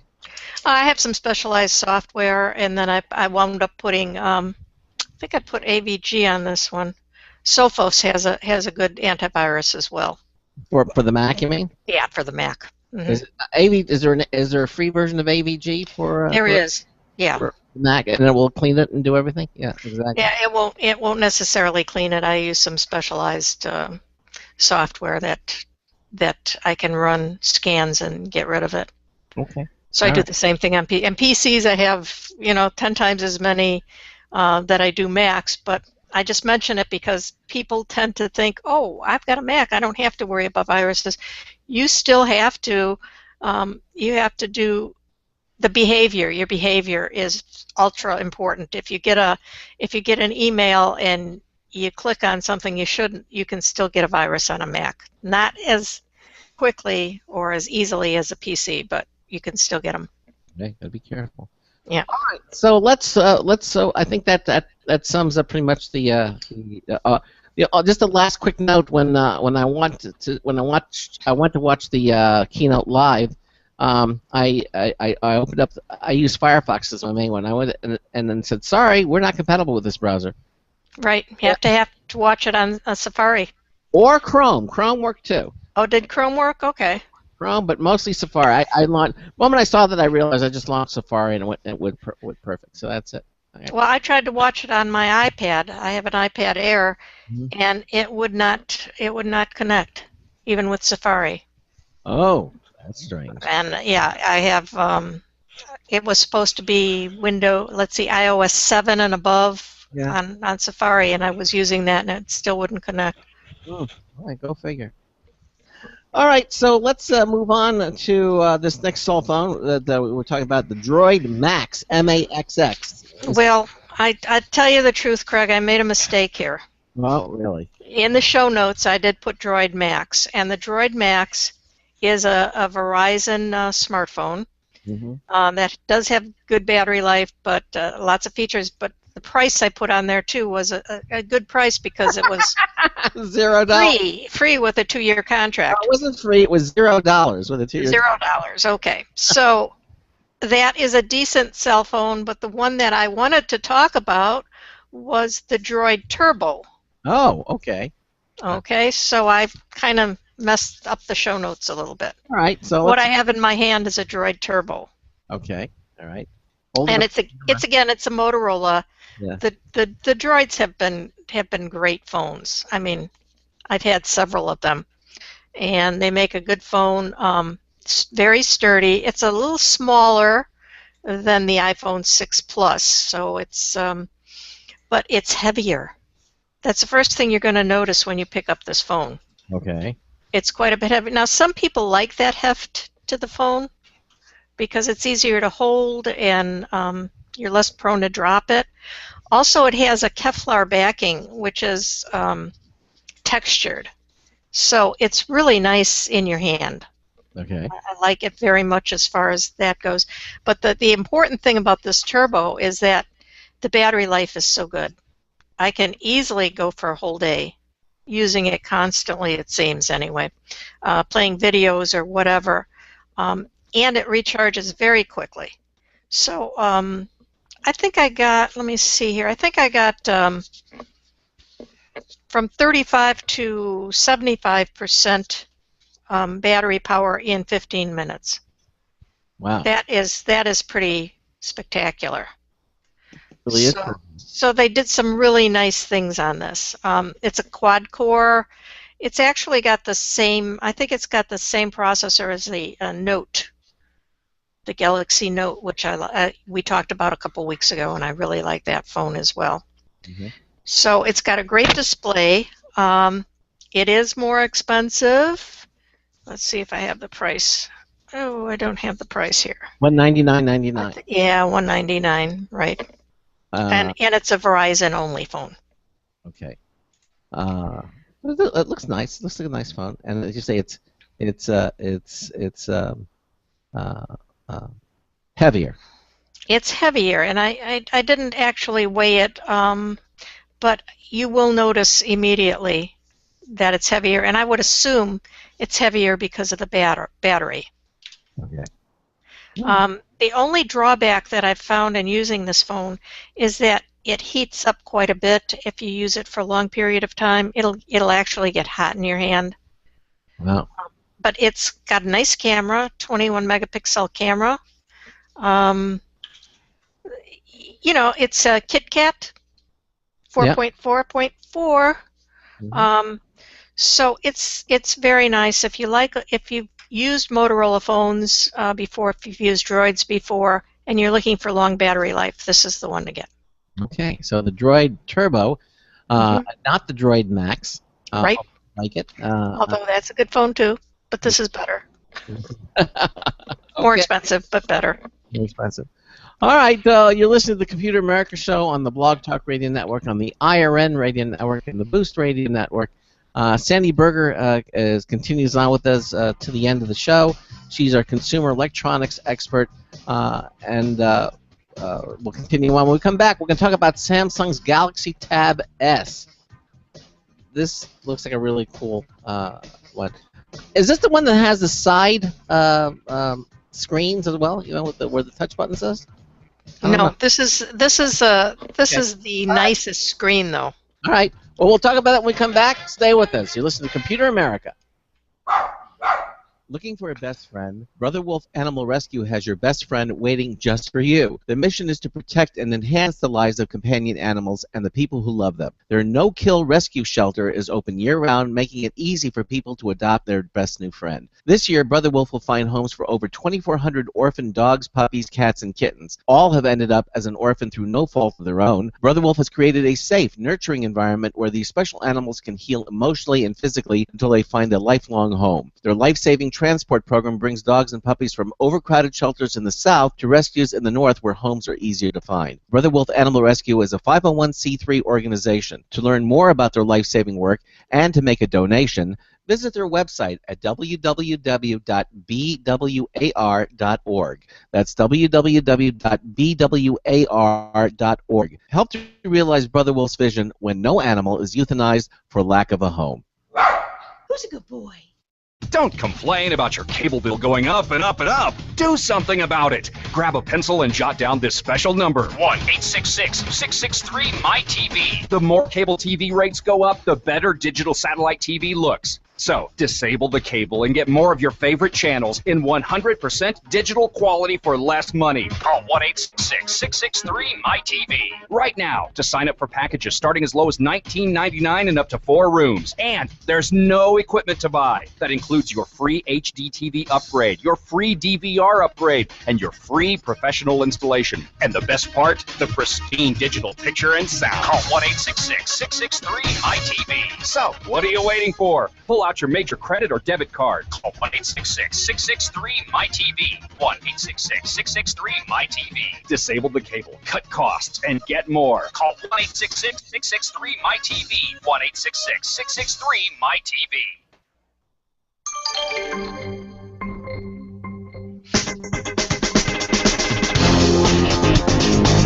Oh, is it my turn? Hi, this is Marty Winston with a News Tips Bulletin Review for Computer America, this time of the Wink Hub. There is no Rosetta Stone in home control, but the Wink Hub has both Z-Wave and Zigbee on its menu. Once you associate devices with its hub, you use your smartphone, it lets you set up what it calls robots. These are rules that fire under a combination of detected events, location, and time of day to make something happen. That could mean turning one or several things on or off, or sending a message or an email, for example. Well, it's almost vending machine simple to set up and use. The varieties of sensors and effectors with which it can collaborate make it capable of some very sophisticated responses to circumstances. Bottom line, the unassuming-looking Wink Hub is deceptively simple to install and run, given its ability to become a portal to a place where clever robots can become the caretakers you never thought your house could have. This is Marty Winston with a News Tips Bulletin Review for Computer America. Oh, is it my turn? Welcome back to the Computer America Show. That was a reference to the beating of Marty Winston, whatever. 33 minutes past the hour, Sandy Berger finishes up the show here with us. We're talking about some new phones, and I believe this one is a tablet, though. It wasn't in the notes, but you said this was a Samsung Galaxy Tab S? Yes. Uh-huh. All right. So, yeah. And what I was thinking of is the Galaxy S6 Edge, which is not out yet. And that's not out yet, and I will make a comment on that just because you brought it up. Yeah. This is a case where Samsung has now, they've been for years, reviewers have given them bad reviews because their cases were plasticky. Yeah. Okay, so now they came out with the S6. They've made it metal and much better looking, but you know what they took away? What? They took away the replaceable battery. Really? And they took away the port. Really? I mean the micro USB, Exactly. Right. Exactly. card, the micro card Mhm. port. Okay, so they gave us the same thing that Apple gave us. It looks a little bit like the iPhone 6. And I was kind of upset with that announcement just because I don't care that the case is plastic, but if I or plasticky, and it isn't that plasticky, but basically I use a cell phone heavily, and so does my husband, and so it's a big advantage to have a replaceable battery. It is. Yeah, and Samsung's taking that away in their next one. Even with the S6 Edge. Yeah, both of them, I believe. Now, but the Edge, when you look at it, the screen wraps around, and evidently it's going to be functional on the side. Yeah, that should be interesting. Yeah, I'm looking forward to seeing that. But anyway, we digress. And yes, we're going to talk about the Galaxy Tab S, which is, it comes in two sizes actually. The size that I reviewed was the 10.5, 16 gigabyte model. Mm-hmm. And this is the tablet that comes up to the standards of the iPad Air. Okay. All right. The Android tablet that does that. I really do like this. The screen is gorgeous. Plus, it's just slightly thinner than the iPad Air, but it's slightly heavier. I mean, it's like 0.2 of a pound heavier, so you don't notice the difference. You put the two of them together, and they're pretty close. But if you put the two of them together, even though Apple is known for their great screens, you look at the Samsung next to the iPad Air, and you're saying the Samsung looks better. It's got a Super AMOLED display. It's crisp, it's clear, the colors are bright, and I've had like 10, 15 people come in and, I've asked them all, which one looks better, and they all chose the Samsung. Mm-hmm. So I found that very interesting. Okay.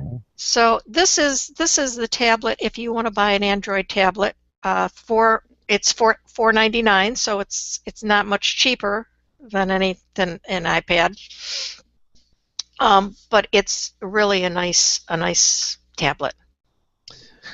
So you would get this tablet over the iPad Air 2? If I wanted to get one that was an Android, if I wanted an Android tablet for some reason, and there are reasons to get an Android tablet. I mean, a lot of people fall in love with the widgets that they have on their phone, and when they go to a tablet, they like those widgets rather than the square little icons like the iPad and the iPhone. Mm-hmm. But this is just it's very nice. It's that actually the Samsung has what they call TouchWiz software. That's their overlay for their phones, and in some cases it's been a little aggravating to me. But this newest version that they use on this tablet is very nice. It's again Android KitKat. That's what it's built on. Mm-hmm. Battery life is good. I think I got about, let me look here. I got about 8 hours of battery, you know, just using it constantly, which I think is really good. You said up to 9 hours internet use time. Is what Yeah, I believe that that's probably accurate. The main display says 10.5 inch. Is that what the iPad Air 2 is also 10.5? I believe, yeah, it's close, or it's close. Okay. Because I've had the two of them together and not noticed a huge difference. Yeah. Yeah. So I guess it's, you know, we're splitting hairs now. You know, are we talking, if you're invested in, obviously in the Apple world, then you might, there's not enough of a difference here to. Right, but if you want an Android tablet, this is one of the best ones that I've seen. There it is. Okay, all that. And that's the bottom line here. Obviously, if you're an Apple person or you've had an iPhone forever and ever, or you've had previous iPads and you've invested money in apps, you know the apps do not. You might have the same apps on Android as you do on an iPhone, but you're going to have to buy them all over again. So because they're incompatible, you have to. The apps for an Android are on the Play Store. The apps for the Apple are on the iTunes Store. So if you've invested money, and I've had people who have invested $1,000 in apps. Now I haven't done that. I don't know. Have you, Craig? Do you buy a lot of apps? No, I don't. I don't buy that many apps, especially since there's so many free ones out there. Exactly. There's so many free ones that I rarely am I going to pay for an app. But there are people that, because of their business or whatever, especially in the music world, who have invested heavily into apps. So that's going to make a big difference as these ecosystems get older and draw more people to them. That's going to make a difference in which device you buy, which operating system you purchase. Especially when they have all these light versions and things, you know, and for the most part, I find that the light versions pretty much do what I want. Not one comes to mind immediately that where I paid for an app. I'm sure I must have purchased a few, but for the most part, I just. Well, some of them there's a good reason to buy. For instance, I bought a Pocket. Do you use Pocket? Nope, I don't. It's on Android and it's on Apple as well. And what it is it originally was named Read It Later.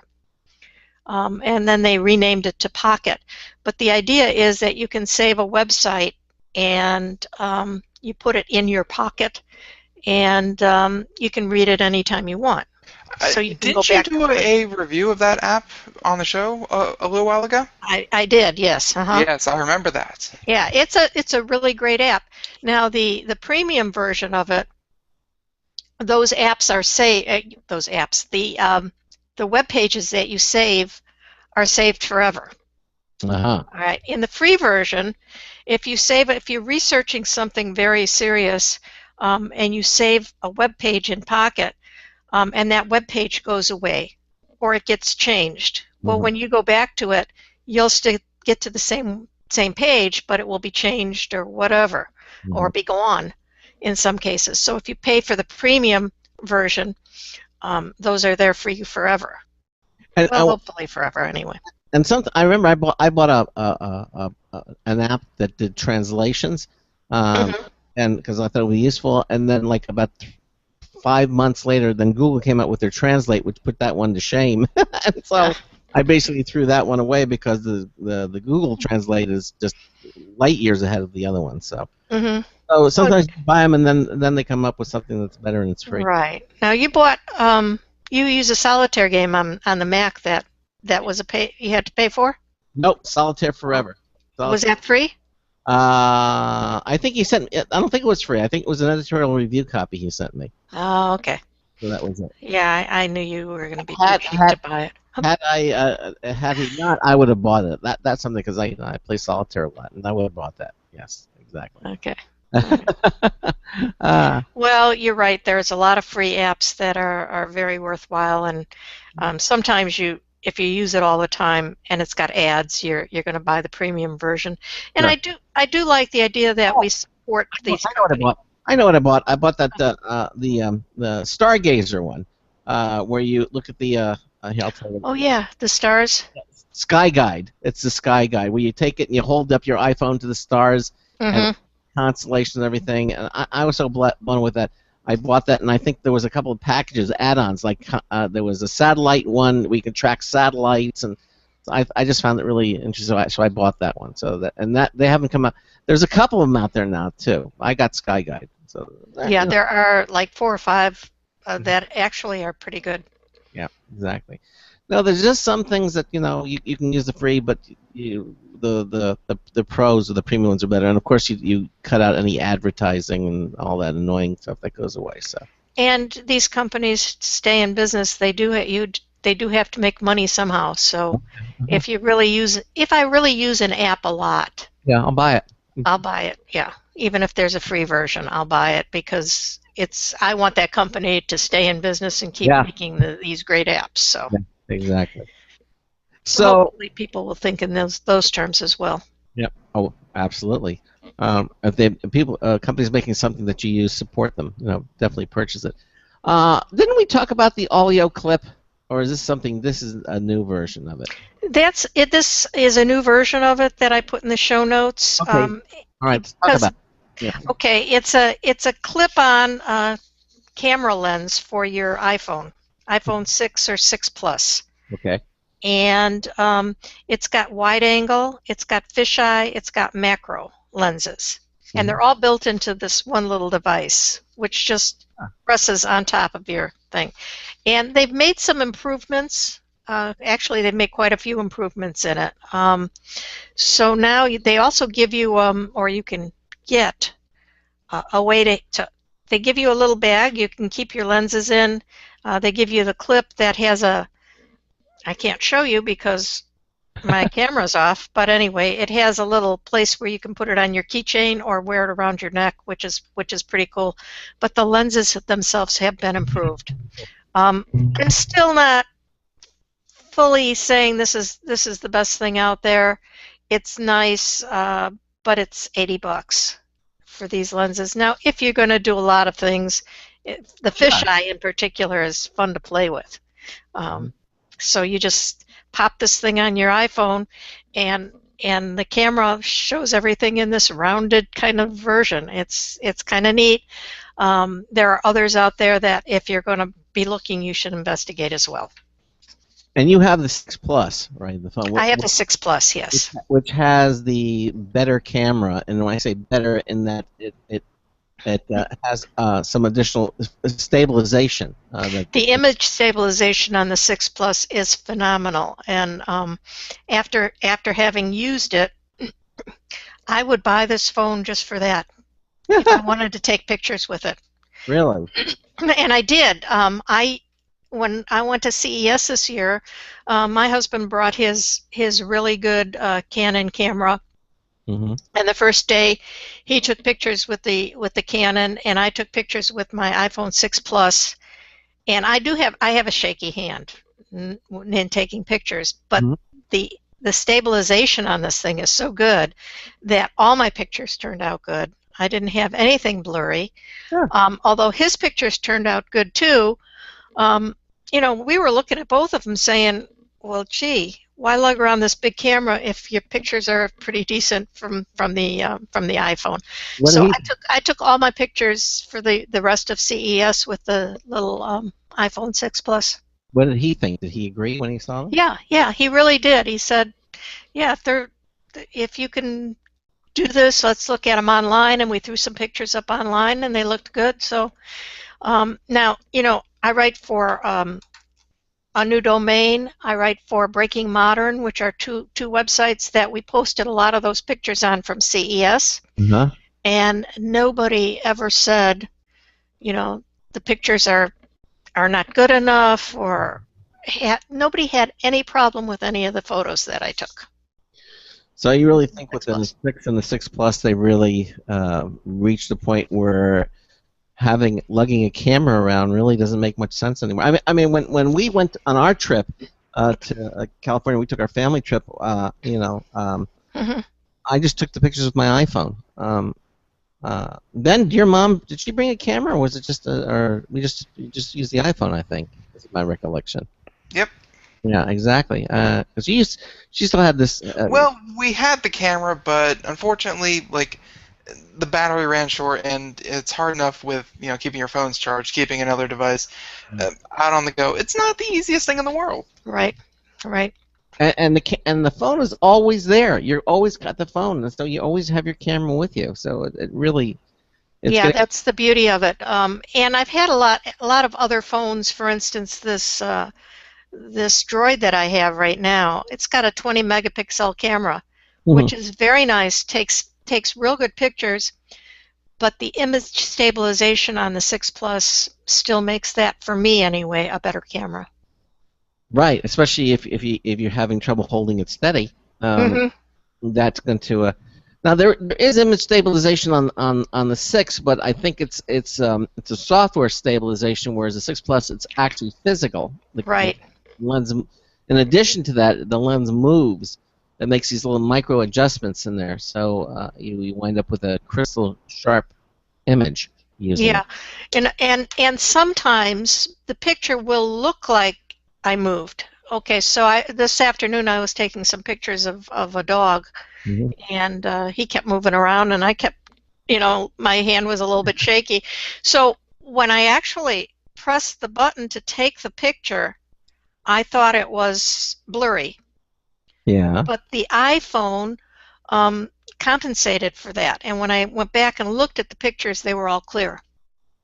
Really? Oh. Yeah. So you can't tell at the moment, but when you go back and look at the pictures you just taken, right, the images are clear. You see the clarity of it. So that's, to me, a small selling point when they actually did the 6 Plus. I mean, the biggest selling point was that it's so much bigger. But that image stabilization is, to me, the really important point of this phone, especially if you're going to use it as a camera.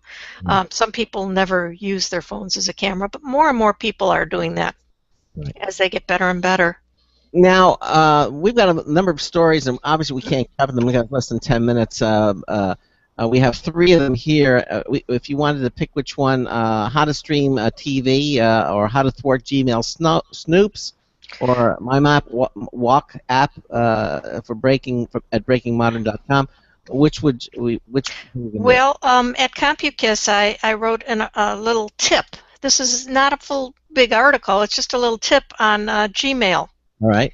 Okay, so if you ever think that someone might be using your Gmail account, if you go down to the bottom of the page and look at it, you'll see it'll say right on the page when the last login was, and you can click there and see the 10 last logins for your Gmail account. And it's at the bottom, but depending on the theme that you have on your Gmail account, it might be in very light, it might be in white. So sometimes it's hard to see, but it is there, and most people don't ever see it there.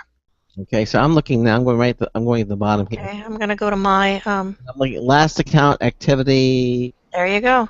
You got that 23 hours ago. So details. So you click on details. Is that it? Yep. All right, and then it opens up activity on this account. Look at this. And okay, now tell everybody what you see there. I see. Oh, what's this one? Ben? Hi. Wait, what? If you have only been using your Gmail account from the same computer, it Yeah. should have the same number over and over again for the last 10 logins. Yes, it does. Yeah. If it's, and on yours, you probably have that. But if somebody else has been using yours with a different computer or a different device, you're going to see it right there. And there are instances that I have used this with people whose computers got compromised and they want to know if their Gmail is secure now. Obviously, you can put the extra, what do they call that? The extra security mode on there. Yeah. So you have to, they call your cell phone to when you start using it. Yeah, it's like two-part authentication or something. Yeah, that's it, two-part authentication.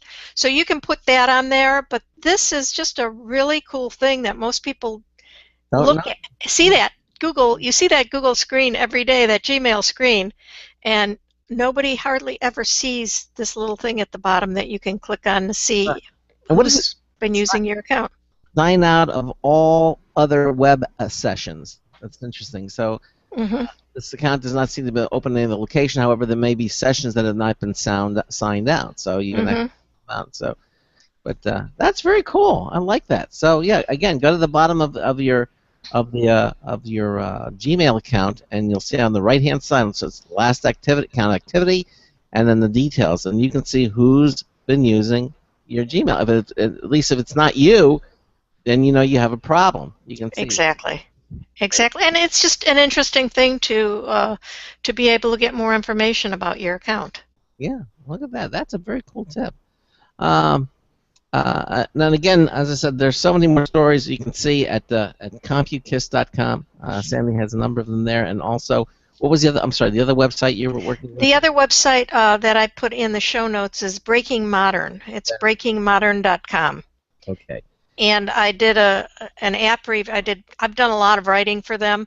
I did an app review on Map My Walk app, which if you're trying to get in shape with spring coming on, it's a great little free app for your iPhone or your Android phone. So that's a good place to go. Also, if you go to breakingmodern.com and you search for Sandy Berger, you're gonna come up with everything that I've written there, and done some really interesting things. Well, just give us a couple of examples. We have a couple of minutes, real quick. I did reviewed a game called Jelly. Jelly. Okay. It's by the creators of Angry Birds. Ah, okay, all right. And that was a really cool app, a really cool app. It's a game. But it's different than most other games, and it's really easy for the first 40 steps or so. So I like that. I like being able to feel like I'm doing really well on a game. Then you get to like the 35th or the 40th stage on there, and it starts getting harder and harder. So it makes you think. So you're not the big gamer, is what you're telling us, then, really?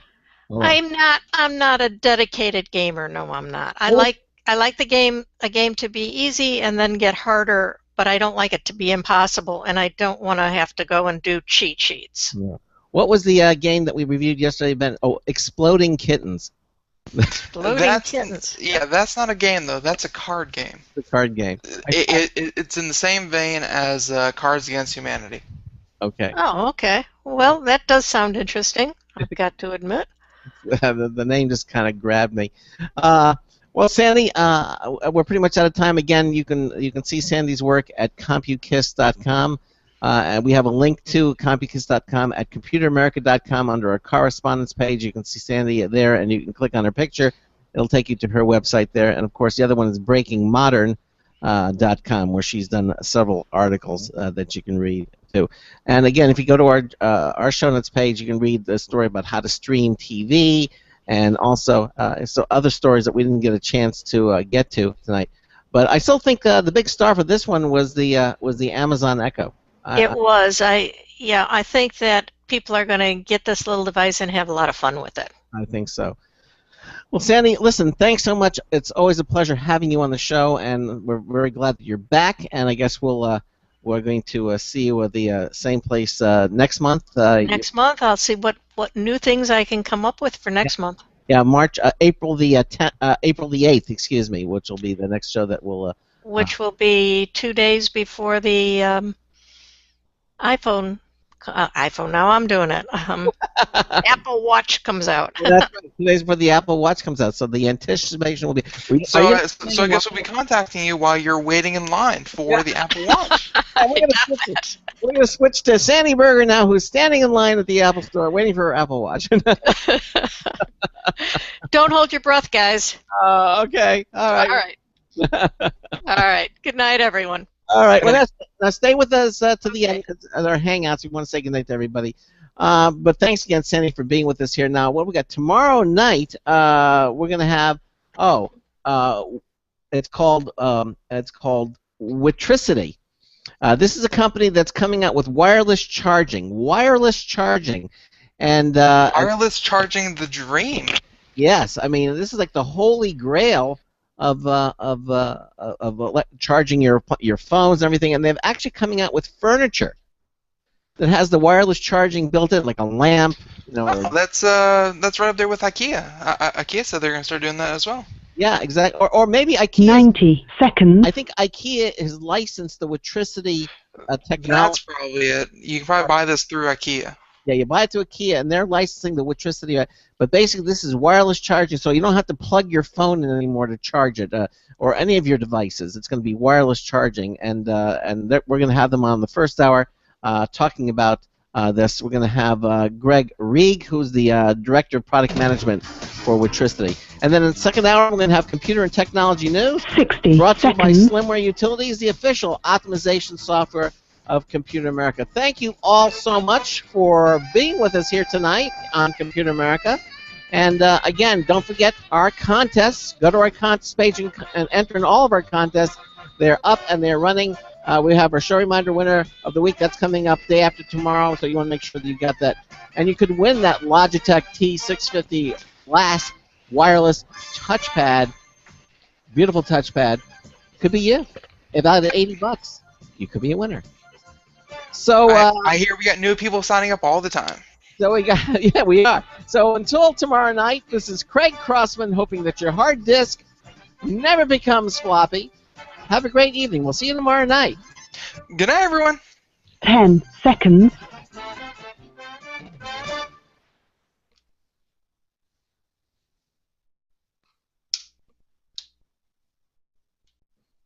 Thank you for using Blog Talk Radio.